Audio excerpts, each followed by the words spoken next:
Assalamualaikum warahmatullahi wabarakatuh. Pada kuliah online Matematika Teknik hari ini kita akan membahas tentang persamaan diferensial orde 1. Persamaan diferensial orde 1 materi ini dibawakan berdasarkan referensi dari bukunya Erwin Kreyszig, Advanced Engineering Mathematics pada bab chapter 1 First Order Operation Differential Equation. Kita langsung saja masuk ke dalam materinya tentang persamaan diferensial. Apa itu persamaan diferensial? Pada umumnya, persamaan diferensial adalah suatu persamaan yang di dalamnya terdapat satu atau lebih bentuk turunan. Misalnya adalah Y aksen sama dengan cos X, Y double aksen ditambah 9Y sama dengan E pangkat min 2X, dengan bentuk umum Y aksen sama dengan Fx, Y, merupakan suatu fungsi yang di dalamnya terdapat variabel X dan juga Y. Biasanya persamaan diferensial ditentukan atau diketahui ordenya itu berdasarkan turunan tertinggi pada persamaan diferensial tersebut. Misalnya sebagai contoh pada persamaan di atas, Y aksen sama dengan cos X. Ini merupakan persamaan diferensial orde 1. Sedangkan contoh kedua, Y double aksen ditambah 9Y sama dengan E pangkat min 2X. Ini merupakan contoh persamaan diferensial orde 2 karena memuat turunan kedua Y double aksen.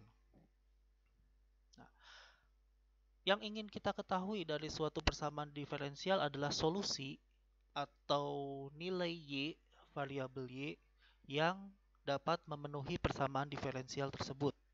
Sebagai contoh, misalnya kita punya persamaan diferensial Y aksen sama dengan cos X.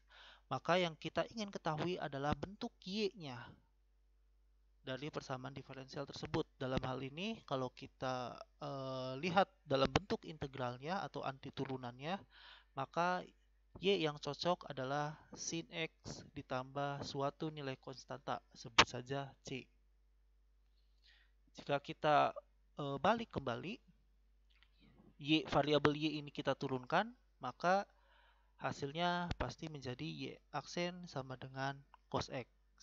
Sehingga yang diinginkan dari suatu solusi persamaan diferensial adalah suatu bentuk Y yang memenuhi persamaan diferensial tersebut. Nah, kenapa kita harus mempelajari persamaan diferensial? Apa pentingnya persamaan diferensial bagi kehidupan kita?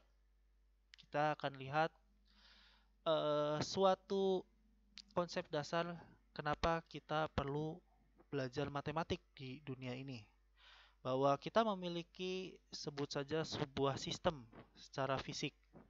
Sistem ini banyak contohnya yang bisa kita sebutkan, mulai dari yang paling sederhana mungkin seperti ketapel sampai sistem yang sangat rumit seperti pada bidang telekomunikasi, bidang teknik tenaga listrik, misalnya generator, telepon, robot, dan lain sebagainya. Nah, itu adalah sistem-sistem fisik. Nah, sistem-sistem ini perlu dilakukan pemodelan. Kenapa perlu dilakukan pemodelan? Supaya kita bisa mengendalikan atau mengontrol pergerakan hasil ataupun output dari sistem tersebut.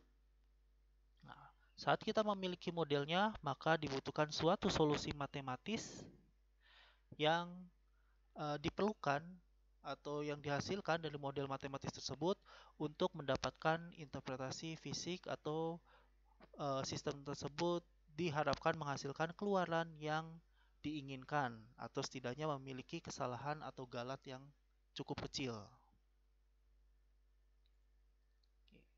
Nah, sebagai contoh, kalau kita misalnya sistem fisik adalah kita ingin membuat roket untuk pergi ke planet Mars. Nah, di sini kita melihat bahwa kita harus memperhitungkan seberapa cepat roket tersebut melaju pada saat dia diterbangkan dari bumi. Lalu seberapa banyak bahan bakar yang dibutuhkan tergantung nanti dari jaraknya dan juga kekuatan propeller atau pembakaran yang dilakukan oleh roket tersebut. Nah, misalnya karena jarak dari bumi sampai Mars itu cukup jauh, asumsikan di sini kita beranggapan bahwa kita memerlukan suatu daya tarik pada suatu benda langit. Dalam hal ini bisa mungkin planet ataupun bulan. sebagai benda langit yang memiliki gaya tarik. Nah, jadi roket tersebut agar bahan bakarnya cukup dengan daya dorong yang mungkin ya tidak terlalu mungkin tidak sebenarnya tidak cukup untuk menuju ke Mars, dia menggunakan daya tarik dari suatu planet atau bulan ini mengelilinginya sehingga pada saat dia melepaskan diri dia memiliki suatu daya dorong yang diakibatkan tadi akibat dari perputaran pada benda langit tersebut. Sehingga di sini dengan tenaga dorong yang kecil dari roket tersebut, dia bisa melaju menuju misalnya ke Mars dibantu oleh daya tarik pada benda langit tersebut. Nah, untuk bisa secara teliti melakukan hal tersebut, maka kita butuhkan model matematisnya tentu saja. Seberapa besar daya dorongnya, seberapa besar gaya tarik gravitasi dari planet tersebut, seberapa besar jarak dari bumi ke Mars yang ingin kita tuju, dan lain sebagainya. Ini harus diperhitungkan secara model matematis. Tentu dalam hal kasus ini kita menggunakan roket yang akan kita terbangkan ke Mars, maka modelnya akan sangat rumit. Nah, setelah kita memiliki modelnya, misalnya model dari percepatan gravitasi, kecepatan roket, perpindahan posisi, dan lain sebagainya, bahkan mungkin juga kecepatan gaya tarik dari planet tersebut, percepatan gerak dari planet benda langit tersebut, kecepatannya, dan juga perubahan posisinya, maka kita menentukan solusi matematis sehingga didapatkan nilai-nilai ataupun variabel-variabel yang dibutuhkan. Misalnya jadi total pembakaran yang harus dilakukan, daya dorong yang diperlukan, dan lain sebagainya. Nah, kemudian barulah kita bisa mengimplementasikannya secara nyata. Ya, kita misalnya untuk sistem yang sederhana bisa saja kita lakukan secara coba-coba. Misalnya kita ingin buat ketapel yang bisa menempuh jaraknya itu 100 meter. Kita coba-coba menggunakan karet yang ini, batu yang ini, atau menggunakan bahan kayunya seperti apa, dan lain sebagainya. Tapi kalau kita melakukan coba-coba pada sistem yang rumit dan bahkan sangat mahal, ya misalnya roket yang harganya bisa sampai mungkin ratusan ribu, ratusan juta dolar, nggak mungkin kita melakukan coba-coba. Ya, bayangkan kita dalam ratusan juta dolar hilang dalam sehari akibat coba-coba, tidak mungkin. Maka kita perlu model matematisnya diperhitungkan secara matang dan dicari solusinya untuk mendapatkan interpretasi fisik yang sangat baik. Ya, dalam sejarahnya pun penerbangan menggunakan roket keluar angkasa banyak sekali mengalami kendala ya. Jadi walaupun sudah diperhitungkan, ternyata banyak hal-hal yang mungkin di luar perhitungan atau mungkin juga belum diketahui suatu faktor tertentu, akibatnya terjadi kecelakaan, lalu juga bisa juga meledak sebelum mencapai luar angkasa, gagal terbang, dan lain sebagainya. Seperti itu. Intinya untuk pemodelan matematika dibutuhkan untuk meminimalisir kerugian dan juga kesalahan yang dibuat kesalahan pada sistem yang akan kita buat. Oke, itu adalah latar belakangnya. Nah, ini adalah beberapa contoh penggunaan atau model dari persamaan diferensial. Misalnya pada persamaan function atau benda jatuh, percepatannya akan sama dengan percepatan gravitasi. Nah, lalu juga ada pada saat menggunakan parasut, juga ada pada saat aliran air. Ini menggunakan, jadi kita bisa menentukan berapa dari debit ini, dari tingginya, dari volume ini, berapa lama waktu yang dibutuhkan untuk mengosongkan tangki ini, atau berapa lama waktu yang dibutuhkan untuk mengisi tangki ini, dan berikutnya. Lalu di sini juga ada pegas, ada bandul atau ayunan. Di sini ada getaran dawai, vibrating. Nah, ini ada rangkaian listrik. Karena kita dari teknik elektro, maka hal ini akan sangat penting bagaimana kita menghitung arus yang lewat di sana jika komponennya mengandung kapasitor maupun induktor.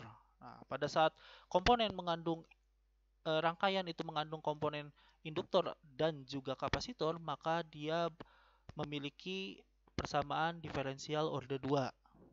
Sedangkan kalau hanya satu saja, entah itu kapasitor atau induktor saja, dia hanya perlu menyelesaikan persamaan diferensial order 1. Lalu misalnya ada juga model dari predator dan prey, bagaimana ini tingkat makanan yang tersedia di alam. Lalu ada juga deformation of beam atau sinar, ya, deformasi dari suatu sinar.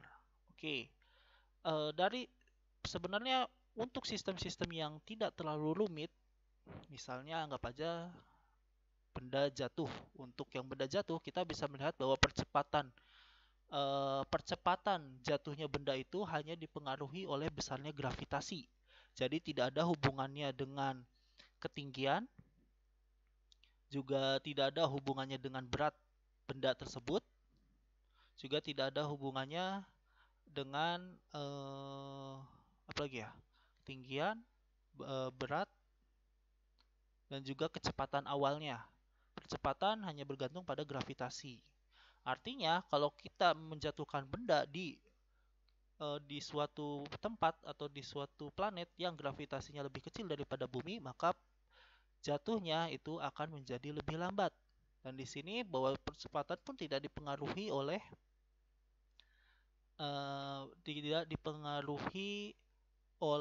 berat dari benda tersebut.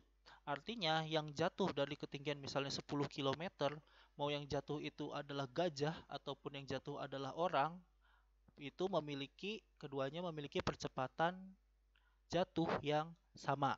Nah, tapi itu secara idealnya, kenyataannya secara nyata mungkin nanti terdapat faktor lain, misalnya tekanan angin seperti itu. Makanya orang yang jatuhnya tegak lurus dengan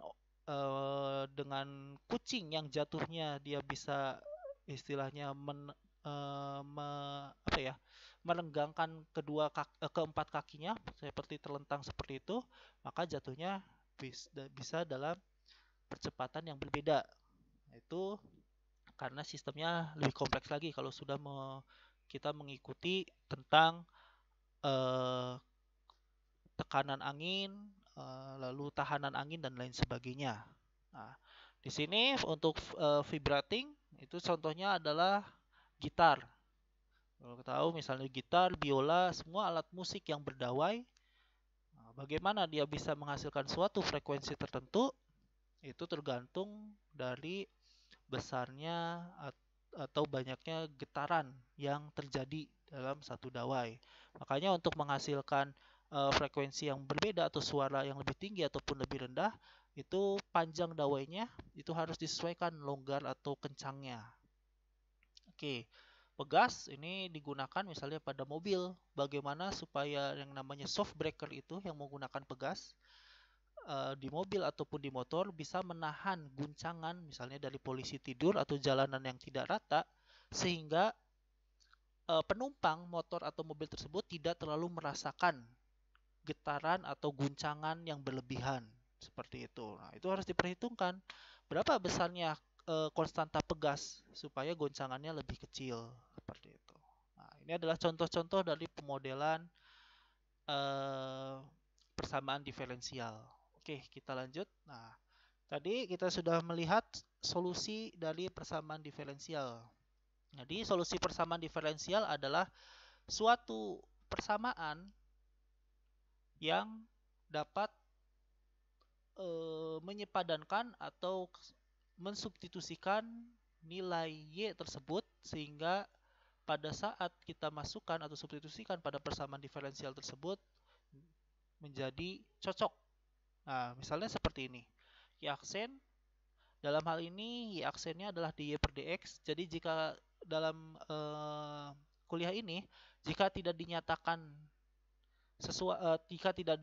dalam orde yang tertentu, maka setiap aksen itu diturunkan terhadap x.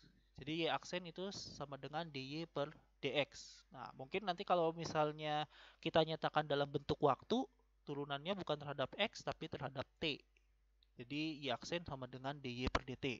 Namun jika tidak dinyatakan demikian, maka kita asumsikan turunannya adalah terhadap suatu posisi garis X. Nah, oke, misalkan Y aksennya sama dengan cos X. Maka Y-nya kalau kita lihat dari pelajaran kalkulus 1, anti turunan dari cos X itu atau integral dari cos X adalah sin X plus C. Nah, gambaran sin X plus C itu adalah garis-garis biru ini. Yang mana? Ya semuanya selama C-nya tidak ditentukan. Seperti itu. Kalau misalnya C-nya 0, maka dia garis yang ini, yang di tengah-tengah ini. Seperti itu. Nah, kalau C-nya adalah plus 1, berarti itu yang di sebelah atasnya, plus 2 dan seterusnya. Kalau minus berarti yang ke bawahnya. Nah, hal ini menyatakan bahwa solusi untuk sebuah persamaan diferensial untuk contoh kasus ini adalah suatu fungsi yang sangat banyak, tak terhingga jumlahnya. Jadi di sini dikatakan sebagai solusi umum karena dia masih mengandung suatu nilai konstanta yang tidak diketahui nilainya, sehingga fungsinya pun ya kita masih nggak tahu yang mana yang benar. Semuanya benar, gitu. Semuanya di sini benar karena kita tidak bisa menentukan nilai C-nya. Sedangkan pada saat kita berhasil menentukan nilai C-nya dari suatu kondisi tertentu, yaitu suatu nilai awal, maka dia disebut sebagai solusi khusus dari persamaan diferensial. Nah, di sini kita akan masuk, misalnya kita gunakan model pertumbuhan penduduk. Misalnya dalam kalkulus, pada bab fungsi transenden, kalian bisa lihat pada bukunya Purcell, misalnya Y sama dengan C dikali E pangkat 0,2T. Nah, ini adalah contoh dari misalnya suatu populasi. Itu adalah nilai pertumbuhan populasi setiap waktu memiliki turunan yaitu Y aksen sama dengan dy per dt, karena di sini dia dalam bentuk waktu ya, bukan dalam bentuk posisi X. Maka di sini Y aksennya adalah dy per dt akan sama dengan 0,2 CE 0,2T. Nah, C dikali E pangkat 0,2T itu akan sama dengan 0,2Y. Dari sini dinyatakan bahwa Y aksen atau pertambahan Y terhadap waktu itu sebanding dengan 0,2 suatu nilai konstanta dikalikan dengan nilai Y sebelumnya. Itu. Nah, maka kalau misalnya kita kaitkan model ini dengan suatu model misalnya pertumbuhan penduduk, maka pertumbuhan penduduk di suatu daerah itu akan sebanding dengan suatu nilai konstanta dikalikan dengan penduduk atau jumlah penduduk sebelumnya. Seperti itu. Nah, di sini kalau kita kembalikan lagi ke dalam bentuk persamaan diferensial, maka Y aksen sama dengan 0, Y yang itu C dikali E pangkat 0,2T itu adalah solusi dari Y aksen sama dengan 0,2Y. Nah, persamaan diferensial ini bentuk umumnya adalah Y aksen sama dengan K dikali dengan Y, dengan K adalah suatu nilai konstanta tertentu. Kalau K-nya itu lebih besar daripada 0, maka dia disebut dengan pertumbuhan. Sedangkan misalnya kasusnya pada pertumbuhan penduduk. Sedangkan kalau K-nya kurang dari 0, maka dia dikatakan sebagai peluruhan. Umumnya pemodelan peluruhan digunakan pada peluruhan radioaktif.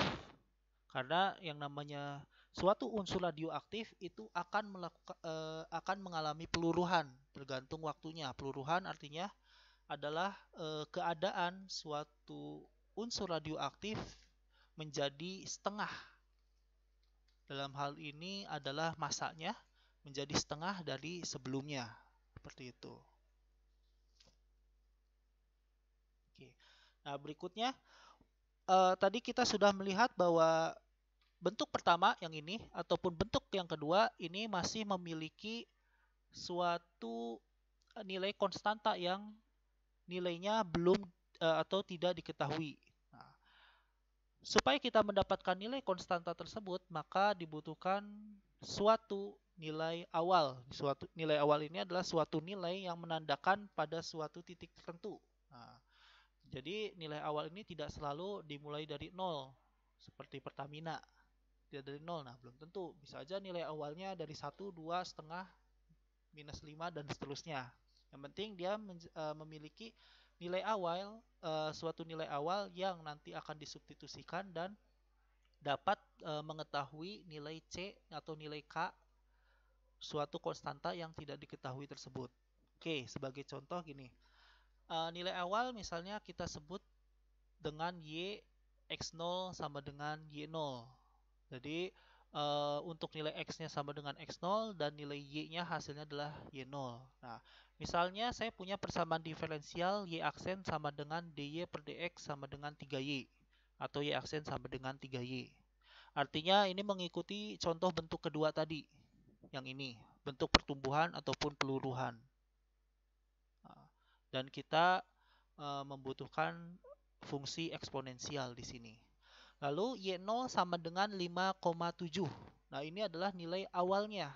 Y0, Y pada saat X sama dengan 0. Di sini, walaupun saya katakan tadi pertumbuhan atau peluruhan, variabelnya adalah X. Ini tidak masalah karena itu hanya variabel apakah dia menunjukkan waktu, posisi, dan lain sebagainya. Eksponensial bukan hanya digunakan untuk masalah waktu atau pertumbuhan penduduk seperti itu, tapi juga digunakan untuk masalah lainnya, seperti perpindahan posisi yang tidak linear dan lain sebagainya, kecepatan, percepatan, dan lain sebagainya. Oke, kita lanjut. Y0 sama dengan 5,7 itu adalah nilai awal saat X-nya sama dengan 0. Maka kita coba cari dulu solusi umumnya.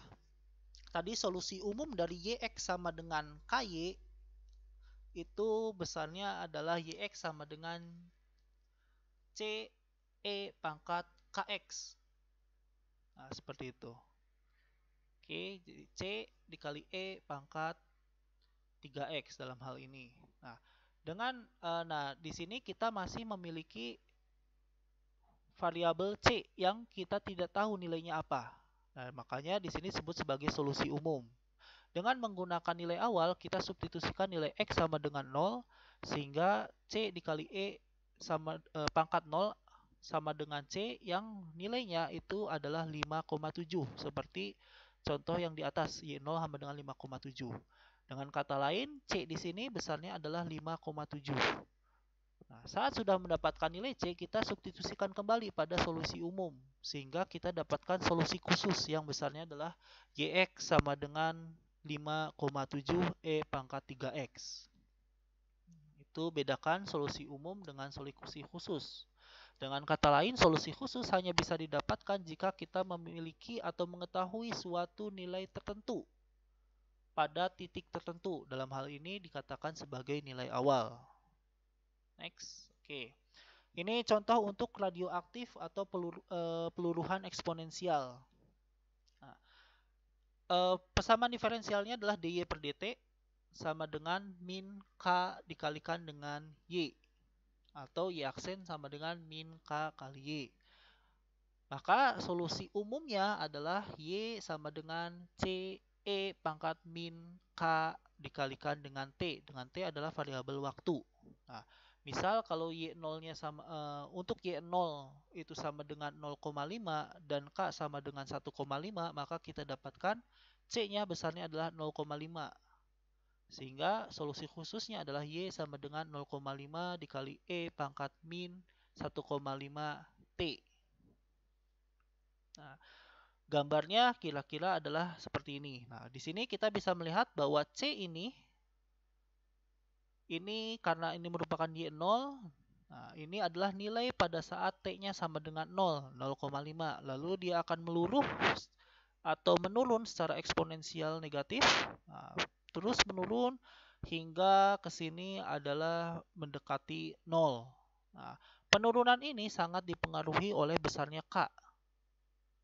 Jadi nilai K yang berbeda, maka penurunannya bisa semakin cepat ataupun bisa semakin lambat. Dalam beberapa kasus, untuk mengetahui atau mencari solusi dari persamaan diferensial, tidak semudah dari contoh-contoh sebelumnya, yang ini jelas kelihatannya hanya bentuk eksponensial atau bentuk trigonometri atau bentuk aljabar sederhana. Nah, misal dalam hal ini, kita punya bentuk yang bentuk umumnya berbeda dari kedua bentuk contoh di atas. Misalnya kita punya persamaan diferensial sebuah fungsi y, gy dikalikan dengan y aksen sama dengan fx. Nah, ini kalian lihat saja dulu, nanti akan lebih jelas kalau ada soalnya. Nah, bentuk ini adalah suatu turunan implisit. Dengan kata lain, dalam hal ini y aksen adalah suatu variabel y yang diturunkan terhadap x. Ini sama dengan dy per dx. Maka kalau kita di sini integralkan kedua ruas antara yang kiri dengan yang kanan, maka kita bisa menuliskan bentuknya seperti ini. Ingat bahwa kalau y aksennya adalah dy per dx, maka kita bisa saling coret di sini. Sehingga kita dapatkan gy dy sama dengan integral gy dy sama dengan integral fx dx ditambah c. Sebenarnya plus c ini itu dihasilkan dari integral yang kiri maupun integral yang kanan. Kedua ini menghasilkan suatu nilai konstanta yang tidak tentu. Jadi masih belum diketahui nilainya. Karena dia sama-sama nilai konstanta, tidak mengandung variabel apapun, maka kita bisa sebut saja menyatukannya atau menjumlahkannya menjadi di satu sisi saja. Nah, jika f dan g ini kontinu, fungsi f ini dan fungsi g ini kontinu, maka persamaan terakhir ini dapat diintegralkan. G diintegralkan terhadap y dan f diintegralkan terhadap x. Oke, kita lihat contohnya. Pertama, tentukan solusi persamaan diferensial dari y aksen sama dengan 1 ditambah y kuadrat. Nah, di sini untuk menerapkan metode terpisah atau metode variabel terpisah, maka kita perlu memisahkan antara variabel y dengan variabel x. Dalam hal ini karena di sini tidak terlihat variabel x-nya, artinya variabel x-nya itu di sini tidak terlihat variabel x-nya, maka kita pisahkan semua yang ada y-nya. Karena ingat pemisahannya itu menggunakan perkalian atau pembagian. Jadi jangan kita, ya udah karena ini ada y kuadrat, kita pindahkan ke kiri menjadi y aksen dikurangi y kuadrat. Jangan, karena yang kita inginkan adalah melakukan integral antara y ini dengan bantuan y aksen ini. Jadi cari bentuknya dalam bentuk perkalian ataupun pembagian. Maka yang di sebelah kanan 1 plus y kuadrat kita pindahkan semuanya ke sisi kiri menjadi y aksen per 1 plus y kuadrat sama dengan 1. Dengan demikian, y semua pindah ke kiri dan sisa di kanan tidak ada variabel. Nah, seperti ini. Maka kalau kita gunakan prinsip yang tadi, contoh yang tadi, yang sebelah kiri y aksen itu akan menjadi dy dan yang sebelah kanan akan keluar dx-nya karena kita akan mengintegralkan. Jadi kita integralkan kedua sisi di kiri dan sisi kanan. Nah, di sini berdasarkan kalkulus 1 dari bukunya Purcell tentang fungsi transenden inverse trigonometry, maka integral dari 1 per 1 plus y kuadrat dy itu adalah arcus tangen y. Nah, ini kalian bisa langsung menggunakan, ingat bentuknya seperti ini. Ada bentuk umumnya jika ini tidak 1, tapi kita akan menggunakan bentuk yang paling sederhana. Ini harus kalian ingat baik-baik. Nah, sedangkan pada sisi kanan, integral dari dx adalah x ditambahkan dengan suatu nilai konstanta. Ingat di sini konstanta hanya perlu di satu sisi saja, tidak masalah mau yang mana, tapi umumnya kita pindahkan ke sisi kanan. Karena yang kita inginkan adalah bentuk suatu variabel y yang memiliki fungsi terhadap x. Nah, setelah kita dapatkan fungsi seperti ini, maka tinggal kita sedikit ubah bentuknya sehingga menghasilkan persamaan y sama dengan tangen x plus c. Ini adalah solusi umum dari persamaan diferensial y aksen sama dengan 1 plus y kuadrat. Seperti itu. Sebenarnya kalau misalnya kalian tidak yakin dengan jawaban kalian, maka kalian bisa melakukan penurunan y ini, diturunkan 1 kali y aksen, maka dia jika perhitungannya benar harus sebanding dengan 1 ditambah y kuadrat, dengan y-nya adalah tan x plus c. Nah, karena melibatkan trigonometri, maka bentuknya bisa saja berbeda dan itu harus disebandingkan terlebih dahulu dengan identitas trigonometri.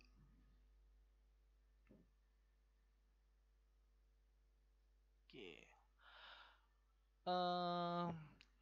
Saya rasa untuk saat ini kita cukupkan saja. Nanti kita lanjutkan pada video kedua tentang reduksi ke bentuk variabel terpisah. Jadi kita sudah melihat ada 2 contoh sederhana dan 1 contoh yang harus kita gunakan variabel terpisah atau pisahkan variabelnya.